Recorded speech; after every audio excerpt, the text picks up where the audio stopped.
Hi everybody, it's Sherry Halpin, Social Emotional Learning Specialist for Wiley ISD, and I'm coming to you live today after a week off, and I am so excited to be back. Last week, I hope you had a fantastic break. The week before that, we were talking about self-management and a small tenet of self-management, adaptability. So I want to give the shout out for our weekly winners, our weekly tip of the week winners. These winners are going to receive their prizes. Let me show you what those are. Their prizes. So it comes in this little bag. And this week I've got a t-shirt. I've got the cool, there you can see it, water bottle with the sweat rag for working out, and a stress ball is in here. And then, you never know what you're going to win. Just depends on what kind of prizes go with what we're talking about.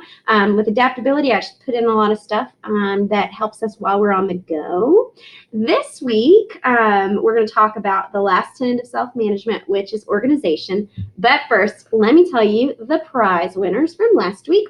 We have Miranda Ballard from Wood Elementary, Joni Martino from Smith, Emily Ragsdale from Cooper, Rochelle Tucker from Cooper, Melissa Cialar, I think that's how you say it, from Bush, Linda Sanchez from Cooper, Laura Peretti from Hartman, and Sasha Terry from Davis. You guys are all going to be getting prizes from me, and thank you everyone who sent in their tip of the week stuff so that I could pour through all of your incredible wisdom. You're going to be seeing some of those little nuggets of wisdom on our SEL tip of the week on our Facebook page and on Twitter. And I'm so excited because I'm going to slowly move everything also to Instagram. I know there's a way to integrate all three seamlessly, but I haven't figured it out yet. So if you know how to do that, hit me up and shout it out. Today, I'm not coming to you live. I'm coming to you from my desktop. I'm using a tool called Screencastify. Have you heard of that? Screencastify, it's a Google Chrome extension. Super easy to use. So easy, in fact, that first of all, I can use it. Second of all, as soon as you're done with it and as soon as you're done recording, it sends that recording to your Google Drive, thank goodness, and makes it easy for you to keep the recordings, to clip them. You can annotate them. So if you are wanting to send home videos to your kiddos on how to do something, my kiddo in 6th grade, his math teacher sends or just puts on Google Drive all the time videos of herself kind of working through problems. It's a great way for both of us to kind of work on just his math at home whenever he's struggling. We can kind of look through it together or rewatch videos together, which is super cool. What I love about Screencastify is you can do webcam, which is this, right, me. You can do just your screen, or you can do a little bit of both, and you can annotate your videos. So I love it. It's called Screencastify. It is, you just go to Google extension to get it. If you want, I can show you that right now. So in my search bar, I'm just going to search this up. It's called screencastify.com. You can go there. And then boom, it's going to take me there. We have it. It's already installed. But if it weren't already installed, then here it would be like, do you want to install it? I would click yes. Boom, bang, done. And it's super fun, super easy, super cool. So that's one tool I wanted to show you because I'm using it today. But also, I wanted to show you the Screencastify for a reason. And that is, do you know who Belinda Fallbacher is? She's incredible. She is an incredible coordinator here at the ESC, and she taught me a handy-dandy organization tip that I have to share with you. You probably already know it, but if you don't and you're like me and you're going to be so thankful for Belinda teaching us this incredible thing, then, you're welcome. But I really am not giving it to you. I'm just passing on a gift of knowledge that somebody else gave to me. So, do you have a lot of bookmarks on your desktop? Right up here, whenever you open up, do you have tons of bookmarks? Listen, I bookmark everything because I don't know, it's like the Post-it of the whole internet thing for me. I just Post-it stuff and then I can click it. It's easy access, right? But here's the problem. Sometimes, like when you just go to bookmark something, it puts like a name there for you. And sometimes the name is really long. Do you know what Belinda showed me? that if I want to bookmark a page, but I don't want its really long title next to it, then I can choose to delete the whole title and that page's icon will be there for me. It's incredible. So I'm going to walk you through this. If you know how to do this already, you can post that in the comments below and say, we already know how to do this. And if you have another tool that's like an easy organization tip like this, share it with us, please. I would love to know. But here's what I'm going to do. I'm going to go to, let's say I'm an English teacher, because I was, and I use something called Common Lit. I love Common Lit because it is a great tool that I want to access all the time, for any type of genre right here of anything. It's awesome. I want to get it all the time. So I'm going to bookmark it. But wait, there's more, right?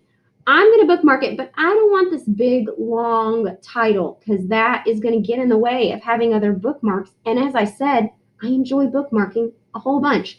I'm going to delete there so that there's no name on the bookmark. And then when I bookmark it, boom, there it is. No crazy name next to it. No long thing that makes it difficult for me to have more bookmarks. No, just that icon. Whenever I hover over that icon, it'll tell me what it is. I don't need the title. Now, you'll see I do have some that have titles. That's because they don't have like a special icon yet. And so until that particular company, organization gets their own special icon, like Common Lit Hair has, or Castle, or the School Guide has, then, it's not going to be up here like that. I'm going to have to change the name to whatever I want. But if I just delete it completely, I have that icon.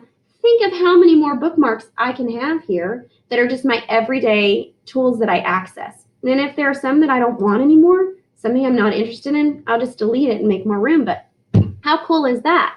Now, if you have one that you're like, oh, I'd love to change that name, you don't have to delete it. You can just go in and edit it and then erase it there, and then boom, you got yourself a cool icon. Now, I did that to one that doesn't have an icon, so that was probably not the smartest thing, but that's okie dokie.